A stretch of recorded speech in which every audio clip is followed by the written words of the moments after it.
Zora Neale Hurston is an interesting character. She was from a town in Florida, which is one of the first incorporated Black communities. And so she came with a kind of abundance of stories to go to Columbia University, where she studied anthropology. So she really is looking at the Black culture from folklore and things that kind of trace it back to Africa. She worked for Fannie Hurst, who was a very popular writer. She was an assistant for her while she was in college. She traveled with Fannie Hurst across the country. She had a sponsor who was the same sponsor as Langston Hughes. They did a play together called Mule Bone, where she used folk stories from Florida.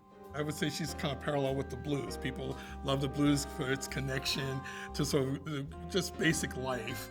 And then other people would look at her as something you want to cast aside. She's, we're not that anymore. We're educated African Americans.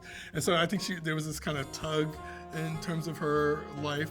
She stayed through the early part of the Renaissance, but then she moved on, and partly why her work was neglected is she left New York and she retired back to Florida, where she died, and rekindled some interest in her life. So people like Janis Joplin and other artists who kind of knew about her contributed toward having a monument to her built at the cemetery where she's buried.